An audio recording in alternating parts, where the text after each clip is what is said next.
አርዕስተ ዜና ቀጣናዊ ትብብርን በማጠናከር ለስደትና ፍልሰት ዘላቂ መፍትሄ ማምጣት እንደሚገባ ተገለጸ። የሀገር ውስጥ አምራችና አቅራቢዎች ለኢትዮጵያ ኤሌክትሪክ አገልግሎት የሚያቀርቡት ግብዓት በቂ አይደለም ተባለ። ከውጭ የእስራኤል የመብት ተሟጋቾች የእስራኤል ጦር የጋዛ ነዋሪዎችን ለረሃብ እየዳረገ ነው አሉ። ውድ ተመልካቾች ሰላም ጤና ይስጥልን። ከኢሳት ነጻ የህዝብ ሚዲያ የሰዓቱን ዜና ይዘን ቀርበናል። ከዜናው ጋር ደረጀ ይልማ ነኝ። በኢትዮጵያና በግሪክ መካከል ያለው የመንግስትና የህዝብ ለህዝብ ግንኙነት ተጠናክሮ እንደሚቀጥል የህዝብ ተወካዮች ምክር ቤት አፈ ጉባኤ አቶ ታገሰ ጫፎ ገለጹ። በግሪክ ፓርላማ አባልና የኦርቶዶክስ ኢንተርፓርላመንት ጉባኤ ኃላፊ ዶክተር ማክሲሞስ ቻርኮፖሎስ የተመራው ልዑክ የኢትዮጵያና ከምዕራብ አውሮፓ ሀገራትና የአውሮፓ ህብረት የወዳጅነት ኮሚቴ አባላት ጋር መክሯል። ኢትዮጵያ ከግሪክ ንግድና ኢንቨስትመንትን ጨምሮ በተለያዩ መስኮች ልምድ መቅሰም እንደምትፈልግ ተጠቁሟል። በህዝብ ተወካዮች ምክር ቤት የኢትዮጵያና የምዕራብ አውሮፓ ሀገራት የአውሮፓ ህብረት የወዳጅነት ኮሚቴ ሰብሳቢ አምባሳደር ዲና ሙፍቲ ኢትዮጵያና ግሪክ ያላቸውን ወዳጅነት ወደ ላቀ ደረጃ ማሳደግ እንደሚገባቸው ገልጸዋል። በግሪክ ፓርላማ አባልና የኦርቶዶክስ ኢንተርፓርላመንት ጉባኤ ኃላፊ ዶክተር ማክሲሞስ ቻርኮፖሎስ በበኩላቸው ግሪክ የአውሮፓ ህብረት አባል እንደመሆኗ ኢትዮጵያን ከአውሮፓ ህብረት ጋር ለማቀራረብ እንደምትሰራ ገልጸው የግሪክ ባለሀብቶች በኢትዮጵያ ያላቸውን ተሳትፎ ማሳደግ እንደሚገባ መናገራቸውን የምክር ቤቱ መረጃ ያመለክታል። ቀጣናዊ ትብብርን በማጠናከር ለስደትና ፍልሰት ዘላቂ መፍትሄ ማምጣት እንደሚገባ ተገለጸ። የምስራቅና የአፍሪካ ቀንድ ሀገራት ስደተኞችን በማስተናገድ ከዓለም ቀዳሚ ናቸው የተባለ ሲሆን የቀጣናው መንግስታትና ተቋማት ትብብር አስፈላጊ መሆኑ ተገልጿል። ሰይፍ ዓለም ተጨማሪ አለው። ስደተኞችንና ፍልሰተኞችን በማስተናገድ ከዓለም ቀዳሚ የሆኑ የምስራቅና የአፍሪካ ቀንድ ቀጠና ሀገራት የስደተኞች ፈተና ለመቀነስና መፍትሄ ለማምጣት ትብብር አስፈላጊ ነው ተባለ። የአዲስ አበባ ዩኒቨርሲቲ የስደትና ፍልሰት ጥናት ማዕከል ከዓለም አቀፉ ቀጠናዊ ዘላቂ መፍትሄ ሴክሬታሪያት ተቋም ጋር በመተባበር ዓለም አቀፍ ጉባኤ በአዲስ አበባ በማካሄድ ላይ ይገኛል። ጉባኤው በግዳጅ ስደትና ፍልሰት ላይ የደቡባዊ ዓለም እይታ በፖሊሲ ምርምርና ትግበራ ጥምረት አንጻር ሲቃኝ በሚል መሪ ሐሳብ የሚካሄድ ነው። በጉባኤው የተገኙት የአዲስ አበባ ዩኒቨርሲቲ መምህርና በአዲስ አበባ ዩኒቨርሲቲ የተቋቋመው የስደትና ፍልሰት ማዕከል አስተባባሪ ዶክተር አባ ታደሰም የስደትና ፍልሰት ችግሮች ለመፍታት ዘርፈ ብዙ ስራዎች እንደሚጠበቁ የገለጹ ሲሆን የጉባኤው ተሳታፊዎች ለስደትና ፍልሰት ዘላቂ መፍትሄን ለማምጣት ቀጠናዊ ትብብር ማጠናከር እንደሚገባ ገልጸዋል። ለተፈናቃዮችና ለስደተኞች አገልግሎት የሚሰጡ የመንግስት የዓለም አቀፍ ተቋማት ማለት ዩኤንኤችሲአር ጨምሮ ኢንተርናሽናል እና ሎካል ኤንጂኦ እና ደግሞ ከትምህርት ተቋማት የመጡ ሰዎች በእኛ በኩል ከሌላ በኩል በሚመጣ አንተ መመራት ሳይሆን ያገሩን ሰርዶ ባገሩ በሬ እንደሚባል እዚሁ በዚህ አካባቢ ባሉ ምሁራንና ሊቃን ሐሳቦችን አመንጭተው የራሳቸውን አካባቢ ፖሊሲና ትግበራ ለስደትና ለፍልሰት ምላሽ በመስጠት በኩል የራሳቸውን ትግበራ እና ምርምሮች እንዲመሩ ለሶስት ቀናት እየተደረገ በሚገኘው ጉባኤ ከተሳታፊዎች በሚገኙ ግብዓትና ጥናት የጋራ ስምምነት ውጤት ይፋ እንደሚሆንም ዶክተር አባ አንስተዋል። በእኛ ክልል በዚህ በምስራቅና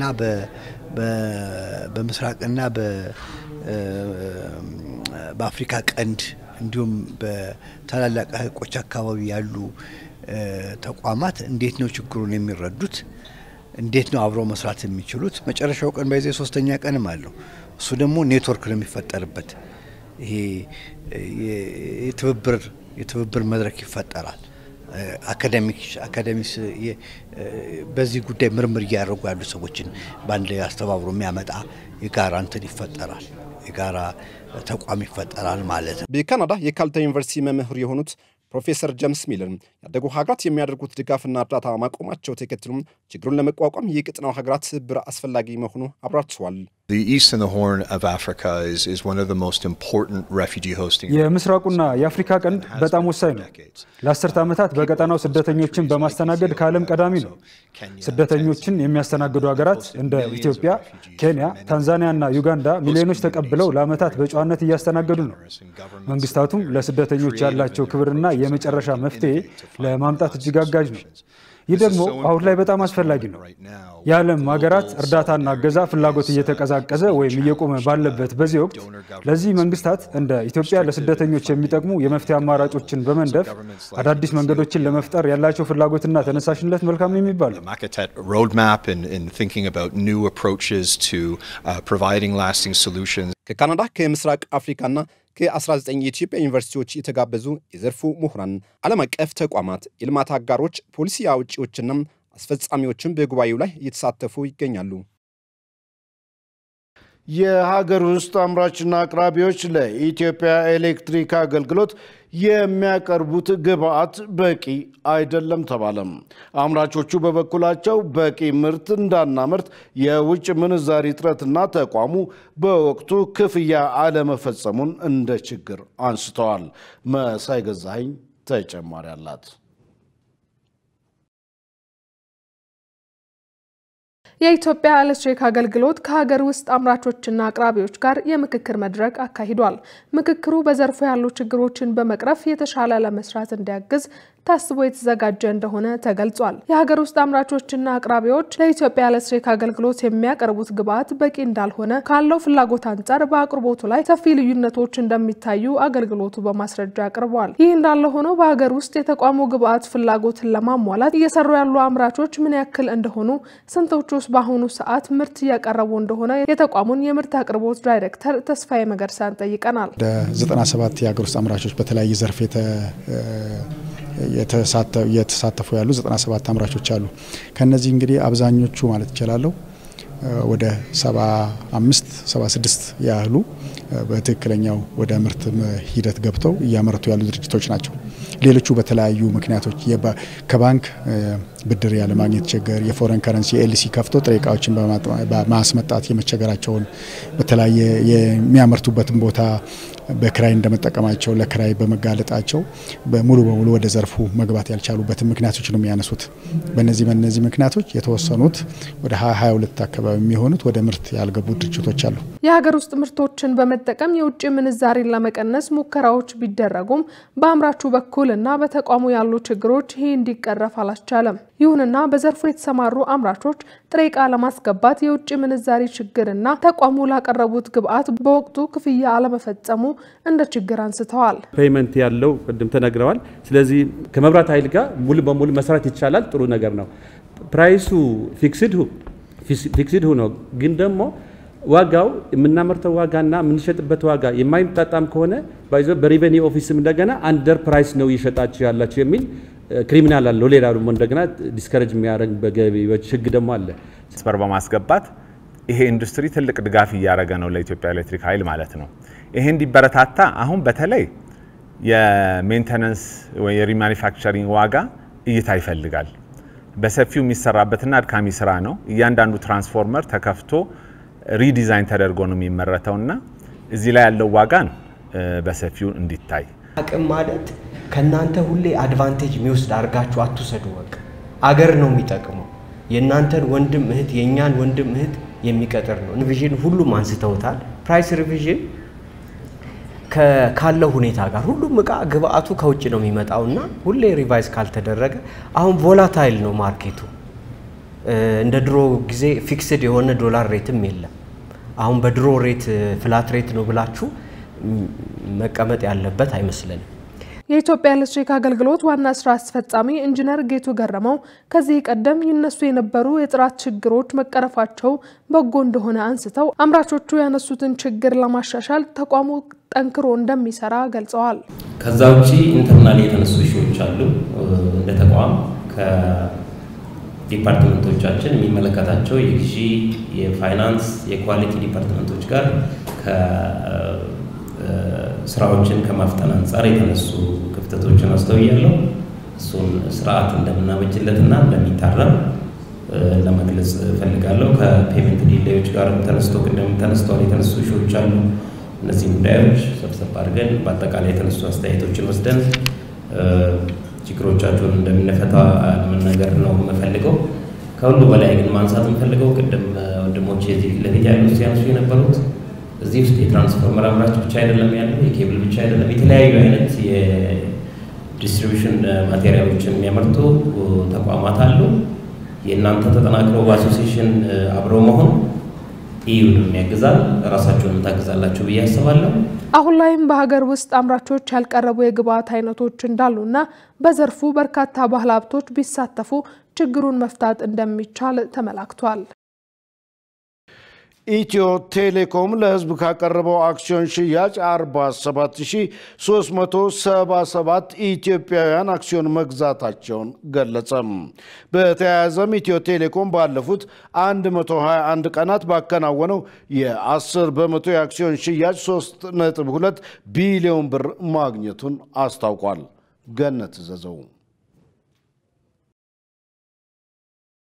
ግዙፉና መንግስታዊው የቴሌኮም አቅራቢ ድርጅት ኢትዮ ቴሌኮም 10 በመቶ አክሲዮን ማለትም 100 ሚሊዮን ብር ጥቅምት 6 ቀን 2017 ዓ.ም ጀምሮ ለህዝብ መሸጥ መጀመሩ የሚታወስ ነው። የኢትዮ ቴሌኮም ዋና ስራ አስፈጻሚ ፍሬሕይወት ታምሩ አጠቃላይ የአክሲዮን ሽያጭ በተመለከተ በሰጡት ጋዜጣዊ መግለጫ ወቅት እንደገለጹት አጠቃላይ የመጀመሪያ ዙር የአክሲዮን ሽያጩ ከተጀመረበት ጥቅምት 7 ቀን 2017 ዓ.ም ጀምሮ 47377 ኢትዮጵያውያን መሳተፋቸውን ገልጸዋል። በመሆኑም 10.7 ሚሊዮን አክሲዮን የተሸጠ ሲሆን በዚህም 3.2 ቢሊዮን ብር መገኘቱን ተናግረዋል። የኢትዮ ቴሌኮም የ10% የሽያጭ ዛሬ ላይ በ121 ቀን ውስጥ 47377 ኢትዮጵያኖች የተሳተፉበት 47377 ፖቴንሻል ኢንቨስተሮች ምን ያህል ሼር ገዙ ስንል 10.7 ሚሊዮን ሼሮችን ገዝተዋል። የነዚህ ሼሮች በገንዘብ ደግሞ 3.2 ቢሊዮን ብር በዚህ ባጭር ጊዜ ውስጥ ሬዝ ተደርጓል ብለን ልንወስደው እንችላለን። ይህ በሀገራችን የካፒታል ገበያ የአክሲዮን ሽያጭ ፈርቀዳጅ የሆነውና የሀገሪቱን ግዙፍ የቴሌኮምና ዲጂታል ፋይናንሻል አገልግሎቶች አቅራቢ ኩባንያ ለመላው ኢትዮጵያውያን የባለቤትነት ድርሻ በማቅረብ ዋነኛ ትኩረቱ ነው። በተያያዘም በኢትዮጵያ ኢኮኖሚ ውስጥ ያለው ሚና የበለጠ እንዲሰፋ ለማድረግ የኩባንያውን ውጤታማነት ለማሻሻል ካፒታል የሚያገኝበትን እድል ለማስፋትና የሚሰጣቸውን አገልግሎቶች ጥራትና ተደራሽነት ይበልጥ ለማሳደግ ከፍተኛ ሚና ይኖረዋል ሲሉ አክለዋል። ይሄ ኢትዮ ቴሌኮም ፈርቀዳጅ ሆኖ ያስጀመረው በመንግስት አቅጣጫና ውሳኔ ሌሎችም የሚከተሉት ስለሆነ ሂደቱን በሚገባ መግለጹ ጠቃሚ ይሆናል። በአጠቃላይ በኢትዮጵያ የካፒታል ገበያ ስርዓትን ከመገንባትና ከማስፋትም አንፃር ብለን ስለምናስብ ማለት ነው። በሁሉም በሀገሪቱ አካባቢ ያሉ ኢትዮጵያኖችም ተሳትፈዋል ማለት ነው። ኢትዮጵያኖች እያልኩ ያለውበት ምክንያት እንደምታስታውሱት 10% የ10 በመቶ የኢትዮ ቴሌኮም ድርሻ የቀረበው ለኢትዮጵያኖች ብቻ ስለነበረ ነው። አንዱ ሪስትሪክሽን አስቀምጠን የነበር ነው። ይሄ ስለሆነ ማሳተፍ የተፈለገው ቅድሚያ እድል መስጠት የተፈለገው ለኢትዮጵያኖች ስለነበረ በካፒታል ገበያ ስርዓት ውስጥ ተሳታፊ እንዲሆኑ፣ ንቁ ተሳትፎ እንዲኖራቸው፣ ተጠቃሚ እንዲሆኑ በማሰብ መንግስት የዘረጋውና ያስቀመጠው አቅጣጫ እንደመሆኑ ማለት ነው። በርከት ያለው ከሁሉም ክልላችን ወይም አካባቢዎች ዜጎች ተሳትፈዋል የሚለውን መውሰድ እንችላለን ማለት ነው። 47000 ተሳታፊዎች ቀጣይ የምናደርገው እያንዳንዳቸውን ኮሙኒኬት ማድረግ እንጀምራለን ማለት ነው። ይሄ በካፒታል ገበያ ባለስልጣን ሂደት መሰረት አሰራር ስርዓት መሰረት አሎትመንት የምንለው ወይም የአክሲዮን ድልድል የምንለው ነው የሚሰራው። ድልድሉ በገዙት መጠን ካቀረብነው በላይ ስላልተሸጠ ምንድነው የሚሆነው ማለት ነው። በገዙት መጠን ሙሉን የሚያገኙ ወይም ደግሞ ባለቤት የሚሆኑ ሲሆን ሂደቱን በሚመለከት ግን እያንዳንዳቸው ኮሙኒኬት ኢትዮ ቴሌኮም ያደርጋል። የኢትዮ ቴሌኮም የ10 በመቶ የአክሲዮን ሽያጭ መከናወኑ የማህበረሰቡን አካታችነትና ተሳትፎን እንዲሁም ዲጂታል ኢትዮጵያን ለመገንባት ባሰበ መልኩ ሲከናወን መቆየቱ ተገልጿል። የሶማሌ ክልል የጸጥታ ኃይሎች በኦብነግ ፓርቲ ጽህፈት ቤት ሲካሄድ የነበረውን የሴቶች ስብሰባ አደናቅፈዋል፣ ጉዳቶችና እስርም ፈጽመዋል ሲል ኦብነግ ክስ አቀረበ። በሊቀመንበሩ አብዱራህማን ማህዲ የሚመራው የኦጋዴን ብሔራዊ ነጻነት ግንባር ክንፍ የሶማሌ ክልል የጸጥታ ኃይሎች በጅግጅጋ ከተማ በጽህፈት ቤት ውስጥ ሲካሄድ የነበረ የሴቶች ስብሰባ አደናቅፈዋል፣ ጉዳቶችና እስርም ፈጽመዋል ሲል ከሷል። ድርጊቱ በሶማሌ ክልል ውስጥ በሚገኙ የፓርቲው ደጋፊዎችና የፖለቲካ ምህዳሩ ላይ የተካሄደ ያለው የሰፋ ጭቆና አካል ነው ሲል ገልጿል። በተጨማሪም ከሶማሌ ህዝብ ቃል የተገባው የፖለቲካ ምህዳር በግዴታና በኃይል ሆን ተብሎ እየተዘጋ ነው ሲል ስሞታውን አሰምቷል። ፓርቲው ሰላማዊ ፖለቲካ ትግል ለመቀጠል ቁርጠኛ መሆኑን አስታውቆ ህዝባችን ሲጠቃና ወንጀለኛ ተደርጎ ሲቆጠር ዝም አንልም ብሏል። ዘገባው የአዲስ ስታንዳርድ ነው። ውድ ተመልካቾች ከኢሳት ነጻ የህዝብ ሚዲያ የሰዓቱ ዜና ወደ እናንተ እየደረሰ ነው።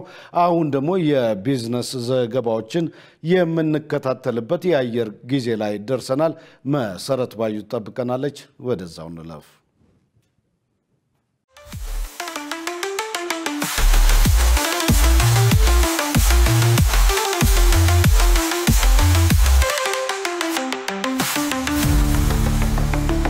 ሰላም ጤና ይስጥልን ውድ ተመልካቾቻችን ከኢሳት ነጻ የህዝብ ሚዲያ ለለቱ ያዝናቸውን የቢዝነስ ዘገባዎች ይዤላችሁ ቀርቤያለሁ። ከዘገባዎቹ ጋር መሰረት ባዩ ነኝ። አብራችሁን ቆዩ። ነጋዴዎች በምርትና አገልግሎቶች ላይ በየጊዜው የሚያደርጉት ያልተገባ ጭማሪ አሳሳቢ የሆነ መጥቷል ሲል የጋምቤላ ክልል ንግድ ጽሕፈት ቤት አስታወቀ። በክልሉ የማይገኙ ምርቶችን ነጋዴዎች ከሌሎች አጎራባች ክልሎች በሚያስገቡበት ወቅት ህገወጥ የኬላዎች መበራከት ለተጨማሪ የቀረጥ ክፍያ እየዳረጋቸው መሆኑ ተገልጿል። ሰላማዊት ሙልጌታ ዝርዝሩን ታቀርባለች። በጋምቤላ ክልል የተለያዩ የግብርናና የኢንዱስትሪ ምርቶች ከሌሎች ክልሎች ወደ ክልሉ በማስገባት ለተጠቃሚው ማህበረሰብ በነጋዴዎች አማካኝነት ይቀርባል። ከዚሁ ጋር ተያይዞ በጋምቤላ ክልል ያለው የምርት አቅርቦት እንዲሁም ህገወጥ ነጋዴዎችን በመቆጣጠር በኩል እየተሰራ ያለው ስራ ምን ይመስላል ሲል ኢሳት የክልሉ ንግድ ጽሕፈት ቤት አነጋግሯል። የክልሉ ንግድ ጽሕፈት ቤት ኃላፊ ሚና ኦኩክ በሰጡት ምላሽ በክልሉ ያልተገባ የዋጋ ጭማሪ የሚያደርጉ ነጋዴዎች አሳሳቢ እየሆኑ መጥተዋል ብለዋል። ምንም እንኳን የጽሕፈት ቤቱ ባለሙያዎች ገበያ የተረጋጋ እንዲሆን ቁጥጥር እያደረጉ ቢሆንም ነጋዴዎቹ በአሰራሩ መሰረት ተገዢ እንዳልሆኑ ኃላፊዋ ገልጸዋል። የዋጋ ጭማሪ በጣም የተቸገርንበት ያለው እሱን እየሄድንበት ነው ያለውን ችግሮች ለመቅረፍ ማለት ነው። ግን ተነጋግረን እንትን እንዲሉ የኛ ሰራተኞች በቅንጅት ስራ ወጥቶ ነገሮችን እንትን ለማለት እንዳይጨመር ዋጋውን እንደዛ ሙሉ እንትን ተደርጎ ነበር፣ ክትትል ተደርጎ ነበር። የባለሙያና የነጋዴ ሚስ አንደርስታንዲንግ ነው። ብዙ ጊዜ ሲመጡ የመቆጣት ባህሪ ምናምን አላቸው። እሱን እያረጋጋን እንደምንም ጥሩ ሰርቪስኛ እያገኙ እንትን እንዲሉ እያደረግን ነው። በክልሉ የማይገኙ ምርቶችን ነጋዴዎች ከሌሎች አጎራባች ክልሎች በሚያስገቡበት ወቅት ህገወጥ የኬላዎች መበራከት ለተጨማሪ የቀረጥ ክፍያ እየዳረጋቸው መሆኑን ነጋዴዎች የሚያነሱ ጥያቄ ነው ብለዋል። በዚህ ምክንያት ነጋዴዎች ምርቶች ላይ የዋጋ ጭማሪ እያደረጉ በመሆኑ ከክልሉ መንግስት ጋር በመነጋገር ችግሩ እንዲፈታ እየተደረገ ነው ሲሉ ኃላፊዋ ይናገራሉ። ነጋዴው ያነሳው ጥያቄ ምክንያቱም ከኬላ ነበረ ፕሮብለም የነበረው ከኬላዎች የሚወሰድባቸው እንትን መጥቶ ጫና ህዝብ ላይ ሲያደርጉ ነበር። ከዛ ኬላዎችን የመቀነስ ስራ ተሰርቷል። ምክንያቱም የህገወጥ ዝም ብሎ ያለ አግባብ የነበሩት ኬላዎች እንዲነሱ ተደርጓል ማለት ነው። ብዙ ኬላዎች ነበሩ ያለ አግባብ የሆነ ማለት ነውና እያንዳንዱ ቀረጥ ይቆርጡ ነበር ነጋዴ ማህበረሰብ ላይ። ምክንያቱም ከጎረቤት ሀገር ነው ይዞ እየመጡ የሚሸጡ የነበሩ። ያ ሁሉ ቻሌንጆች የዋጋ እንትን የመጨመር እንትን የመጣው ከዛ ነው የነበረው ትልቁ ችግር ማለት ነው። ያልተገባ የዋጋ ጭማሪ የሚያደርጉ ምርት የሚደብቁ እንዲሁም ሌሎች ከህግ አግባብ ውጪ የሚንቀሳቀሱ ነጋዴዎች ላይ እርምጃ እየተወሰደ እንደሚገኝም ተናግረዋል። 28 የኢትዮጵያ ባንኮች 1.3 ቢሊዮን ብር መጭበርበራቸውን የኢትዮጵያ ብሔራዊ ባንክ በዓመታዊ የገንዘብ ደህንነት ሪፖርቱ ይፋ አደረገ።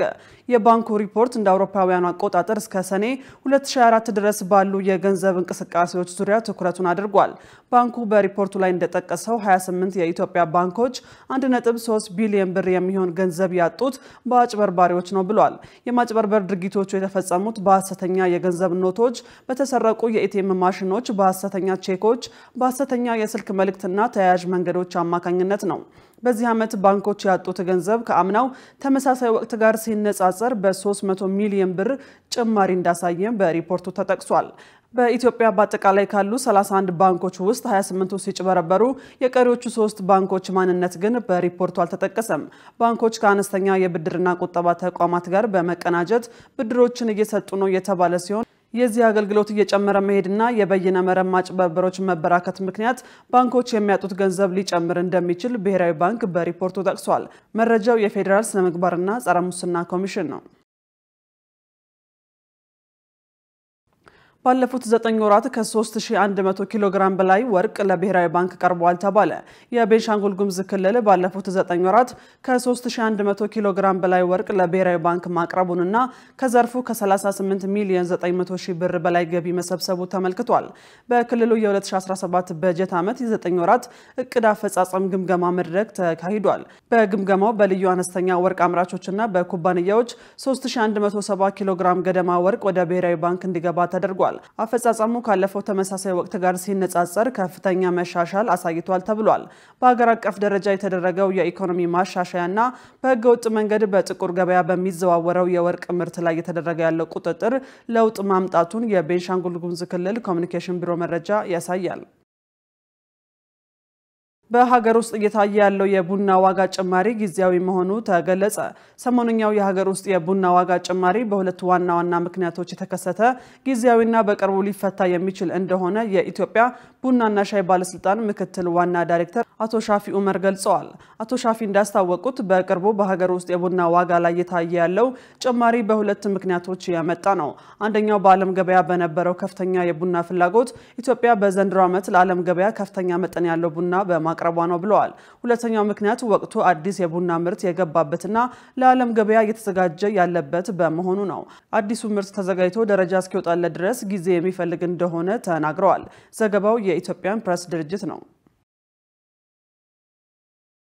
ተመልካቾቻችን አሁን ደግሞ በዕለቱ በተመረጡ ባንኮች ያለውን የውጭ ምንዛሬ ዋጋና የብሔራዊ ባንክ የወርቅ ግብይት መረጃ ተከታትለን እንመለስ።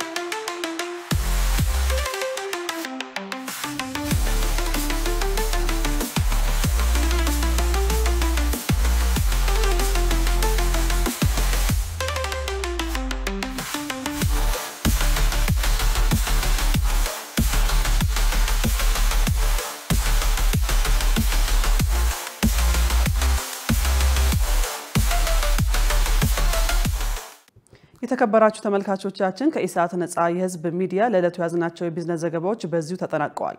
ወደ ቀሪዎቹ ዜናዎች እንመለስ።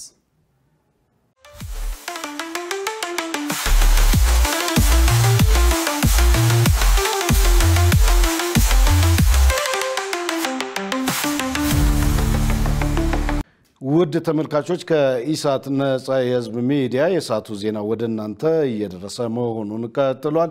አሁን ደግሞ ወደ ውጭ ዘገባዎች አልፋለሁ። የእስራኤል የመብት ተሟጋቾች የእስራኤል ጦር የጋዛ ነዋሪዎችን ለረሃብ እየዳረገ ነው አሉ። ድርጊቱን በመቃወምም በቴል አቪቭ የተቃውሞ ሰልፍ አካሂደዋል። ሸሪፍ ኢማም ተጨማሪ አለው። የእስራኤል የሰብአዊ መብት ተሟጋቾች የእስራኤል ጦር በጋዛ ሰርጥ ሲቪሎች እንዲራቡ እያደረገ መሆኑን በማረጋገጥ ከድርጊቱ እንዲቆጠብ ጥሪ አቅርበዋል። ጥሪው የቀረበው በቴል አቪቭ በተዘጋጀ የተቃውሞ ሰልፍ ላይ ነው። የሰልፉ አዘጋጆች ደግሞ በእስራኤል የሕፃናት እስርን በሚቃወሙ ወላጆች ድርጅት ነው። በሰልፉ ላይ ከተደመጡ መፈክሮች መካከል ባዶ ሳህን የሚል ይገኝበታል። ይህም እስራኤል ሆን ብላ በጋዛ የሚገኙ ከ2 ሚሊዮን በላይ ሰዎች እንዲራቡ ማድረጓን በመቃወም ነው። የተቃውሞ ሰልፍ ተካፋዮች በአደባባይ ባዶ የምግብ ዕቃዎችን ይዘው ታይተዋል። ይህም በተምሳሌትነት እስራኤል ለጋዛ ነዋሪዎች የሰብአዊ እርዳታ ወደ ሀገር ውስጥ እንዳይገባ በማድረግ የተፈጠረው ረሃብ ለማሳየት ታቅዶ ነው። በሚሊዮኖች እየተራቡ ሕፃናት አንዳች ምግብ ሳይቀምሱ እያደሩ እያየን ዝም ማለት የለብንም።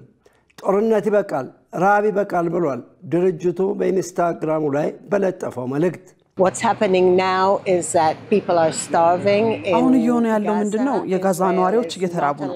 እስራኤል የሰብአዊ እርዳታ ወደ ጋዛ እንዲገባ እየፈቀደች አይደለም። በርካታ ሕፃናት ለረሃብ እየተጋለጡ ነው። እናም በርካታ ሕፃናት ተሰልፈው ታያለ ባዶ የምግብ ሳህን ይዘው ጥቂት ምግብ ለማግኘትና ወደ ቤተሰቦቻቸው ይዘው ለመሄድ። ጦርነትን ለማሸነፍ በሚል ረሃብ እንደ መሳሪያ መወሰድ የለበትም። ረሃብ ምንም ነገር ለማድረጊያ መሳሪያ ተደርጎ መወሰድ የለበትም። ይህ በትክክል ከምን ጋር ይመሳሰላል? በሆሎኮስት ከሆነው ትምህርት ሊወሰድ ይገባል። እነሱንም በሁለት መንገድ መረዳት ይገባል። አንደኛው መንገድ የእስራኤል ህዝቦች ሁሉም ጠንካሮች እንደሆኑና እንዲህ አይነት ጥፋቶች ዳግመኛ እንዳይፈጸምባቸው ማድረግ። ከዚህ በሰፋና በበለጠ ከሆሎኮስት ልንማር የሚገባው ማንም ቢሆን ሊራባ አይገባም። ማንም ቤተሰብ፣ ማንም ልጅ በዓለማችን ላይ ሊራባ አይገባም። ደግሞም ሆን ተብሎና በምክንያት። ይህ ነው እንግዲህ ሰልፍ የመውጣታችን ምክንያት።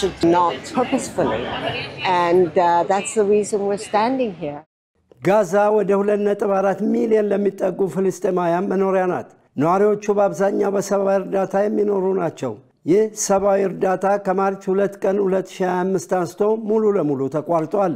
ይህ የሆነው ደግሞ የእስራኤል ጦር ከማርች 18 ቀን አንስቶ በከፈተው ጥቃት ሁሉም የሰብአዊ እርዳታ መግቢያ በሮች እንዲዘጉ ተደርጓል። በተለያየ ሁኔታ በሺዎች የሚቆጠሩ እስራኤላውያን በቴል አቪቭ የተቃውሞ ሰልፍ አድርገዋል።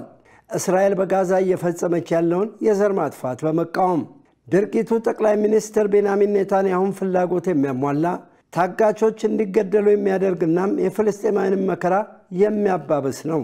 ለዚህ ማሳያ እንዲሁም በእስራኤል ጦር የተገደሉትን ሕፃናት ምስል በሰልፉ ላይ ይዘው ወጥተዋል። የተቃውሞ ሰልፉ የተዘጋጀው በእስራኤል አብረን እንቁም የሰላም ቡድን አማካይነት ነው። ሰልፈኞቹን ፖሊስ በጋዛ የተገደሉትን ሕፃናት ፎቶ እንዳይዝ ከከለከለም በኋላ ዛሬም ወደዚህ ይዘን በመምጣት በግልጽና በከፍተኛ ድምፅ እየተቃወምን ነው። ታጋቾችን ችላ ማለት አይገባም፣ ግድያ ይቁም፣ ጽንፈኛ የሆነ መንግስትም አያስፈልግም ብለዋል። በእስራኤል ባለስልጣናትና በተሰበሰበው የህዝብ አስተያየት በሐማስ እጅ የሚገኙ ታጋቾች እስኪለቀቁ ድረስ አብዛኛው የእስራኤል ማህበረሰብ በጋዛ ጦርነቱ እንዲቀጥል ይፈልጋል።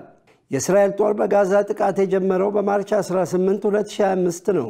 ይህም በጃንዋሪ 19 2025 የተደረሰውን የተኩስ አቁምና የእስረኛ ልውውጥ ስምምነት በመጣስ ነው። መረጃውን ስናጠናቅር አናዶሉና አልጀዚራን በመረጃ ምንጭነት ተጠቅመናል። ፕሬዚዳንት ዶናልድ ትራምፕ ሐሙስ ዕለት በኪየቭ ላይ የደረሰውን ጥቃት ተከትሎ ቭላዲሚር ፑቲን ድርጊቱን እንዲያቆሙ ግልጽ ጥያቄ ቢያቀርቡም ሩሲያ በሰው አልባ አውሮፕላኖች አንድ ሰው መግደሏን የዩክሬን ጦር አስታወቀ። ዮሐንስ ተስፋ የዚህን ዝርዝር ይዟል። የዩኤስ ፕሬዝዳንት ዶናልድ ትራምፕ በዩክሬን ያለውን ጦርነት ማቆም እንደሚፈልጉ ሲናገሩ ይደመጣሉ። ተቺዎች በበኩላቸው የአሜሪካ አጋር ተብላ የምትገመተውን ዩክሬንን እየገፉ ሩሲያ ላይ ለስላሳ አቋም እያራመዱ ነው ሲሉ ይከሳሉ። በኦቫል ኦፊስ ውስጥ ትራምፕ ሞስኮ እንደፈለገች እንድትሆን እየፈቀዱ ነው ሲሉም ይወቅሳሉ። እኛ ሩሲያ ላይ ብዙ ጫና እያደረግን ነው። ሩሲያም ታውቃለች እና አንዳንድ ለሞስኮ ቅርብ የሆኑ ሰዎችም ያውቃሉ። አሁን ግልጽ ማድረግ አይቻልም። በእነሱ ላይ ብዙ ጫና እያደረግን ነው። ስምምነት ማድረግ የሚፈልጉም ይመስለኛል። ጉዳዩን በጣም በቅርቡ ማወቅ እንፈልጋለን። ዩክሬንም ስምምነቱን ትፈልገዋለች። ነገር ግን ሩሲያ ወደ ሰላም ስምምነቱ ለመቅረብ ምን አይነት መደራደሪያዎችን እንዳቀረበች ተጠይቀው ትራምፕ ሞስኮ ስምምነት እያደረገች ነው ሲሉ አጥብቀው ተናግረዋል። ጦርነቱን ማቆም፣ ሀገሩን በሙሉ መውሰድ ማቆም ጥሩ ስምምነት ነው በማለት በደፈናው መልሰዋል። ትራምፕ የዩክሬኑ ፕሬዝዳንት ቮሎዲሚር ዜሌንስኪን ከሩሲያ መሪ ቭላዲሚር ፑቲን ጋር ለመነጋገር የማይፈልግ በጣም ከባድ ሰው ነው ሲሉም ተችተዋል። የኔቶ ዋና ጸሐፊ ማርክ ሩትስ ስለ ዩክሬን ለመወያየት በዋይት ሃውስ በተገኙበት ወቅት ቀጣዩን የሰላም እርምጃ መውሰድ ያለባት ሩሲያ ናት ሲሉ አቋማቸውን ግልጽ አድርገዋል። ምን እንደሚፈጠር እናያለን። ግን አሁን በጠረጴዛው ላይ የሆነ ሐሳብ አለ። እንደማስበው ዩክሬናውያን በእውነቱ ኳስ የሚጫወቱበት እድል የላቸውም። ኳሱ አሁን በሩሲያ እጅ ውስጥ እንደሆነ በግልጽ ይታያል። የዩናይትድ ስቴትስ የውጭ ጉዳይ ሚኒስትር ቃል አቀባይ በትራምፕና በዜሌንስኪ መካከል ያለው መጥፎ ግንኙነት እንዳለ ቢሆንም ዩናይትድ ስቴትስ አሁንም ስምምነትን ትፈልጋለች ብለዋል። ፕሬዝዳንት ዜሌንስኪ ኦቫል ቢሮን ከጎበኘ በኋላ ሁሉም ነገር እንዳለቀ ሲያስብ ነበር። ነገር ግን እንደዚህ አልነበረም እናም አይሆንም። ምክንያቱም ይህ የሰው ልጅ ውይይቶችን የማድረግ አቅም ነው። በጥሬ ነባራዊ ጉዳዮች ላይ መደራደር ይቻላል። ውሳኔውም በማግስቱ ማን እንደሚቀይር መገመት ግን ስለማይቻል ነው። የአሜሪካ አደራዳሪነት፣ የአውሮፓ ባይተዋርነት እንዲሁም የዩክሬንና ሩሲያ አልሸነፍም ባይነት አሁንም ዓለምን ግራ ያጋባም እያነጋገረም ይገኛል። መረጃውን ስናጠናቅር ዶቼ ቬለን፣ ቢቢሲንና ሌሎችን በዋቢነት ተጠቅመናል። ውድ ተመልካቾች አሁን ደግሞ የስፖርት ዘገባዎችን የምንከታተልበት ጊዜ ላይ ደርሰናል። ሙሉ ቀን ሰለሞን ይጠብቀናል። ወደዚያው እንለፍ። ለጤንነት ለምት ለወዳጅነት ሰላም ጤና ይስጥልን ተመልካቾቻችን። ከኢሳት ነጻ የህዝብ ሚዲያ ለሰዓቱ ያዘጋጀናቸው ስፖርታዊ መረጃዎች ጋር ሙሉቀን ሰለሞን ነኝ። የኢትዮጵያ ከፍተኛ ሊግ የምድባና ለውድድሮች ትላንት አክሱም ከተማ ከስልጤ ወራቤ ባደረጉት ጨዋታ ተጠናቋል። ሸገር ከተማ ከምድባ፣ ነገሌ አርሲ ከምድብ ለ ወደ ፕሪሚየር ሊግ ሲያድጉ እንጅባራ፣ ወልቂጤ፣ አምቦ ከተማና ዱራሜ ከተማ ከምድባ፣ ስልጤ ወራቤ፣ ኦሜድላ፣ አዲስ አበባ ዩኒቨርሲቲና አክሱም ከተማ ከምድብ ለ ወደ ሊግ 1 የወረዱ ቡድኖች ሆነዋል። የማጠቃለያ ውድድር ደግሞ ሚያዝያ 25 2017 ዓ.ም በአበበ ቢቂላ ስቴዲየም የምድባና ለአሸናፊ የሆኑት ነገሌ አርሲ ከሸገር ከተማ ለዋንጫ በየምድባቸው ሁለተኛ ደረጃን ይዘው ያጠናቀቁት ደሴ ከተማና ቤንች ማጂ ቡና ለሶስተኛ ደረጃ በሚያደርጉት ጨዋታ ይጠናቀቃል። ነገ ቅዳሜ በሚጀመረው የ2025 ዳይመንድ ሊግ ኢትዮጵያዊቷ አትሌት ጉዳፍ ጸጋይ የማሸነፍ ቅድመ ግምት ተሰጣት። ለ16ኛ ጊዜ የሚደረገው የዳይመንድ ሊግ ውድድር በ15 ከተሞች የሚካሄድ ሲሆን 10 የዓለም ክብረ ወሰን ባለቤቶችና 23 የቅርብ ሻምፒዮኖች የሚሳተፉበት ነው። ውድድሩ ነገ በቻይና ዢያሚን በሚካሄደው የ5000 ሜትር ውድድር የሚጀመር ሲሆን የወቅቱ የርቀቱ የዓለም ክብረ ወሰን ባለቤቷ አትሌት ጉዳፍ ጸጋይ የመጀመሪያው የማሸነፍ ቅድመ ግምት ተሰጥቷታል። ጉዳፍ ከአንድ ወር በፊት በዚያው በቻይና በተደረገው የዓለም የቤቶች ሻምፒዮና በ1500 ሜትር አሸናፊ እንደነበረች ይታወሳል። የፓሪስ ኦሎምፒክ የ5000ና የ10000 ሜትር የወርቅ ሜዳሊያ ባለቤቷ ኬንያዊቷ ቢያትሪስ ቺቤትም የጉዳፍ ዋነኛ ተፎካካሪ ልትሆን እንደምትችል የዓለም አትሌቲክስ ይዞት የወጣው መረጃ ያሳያል።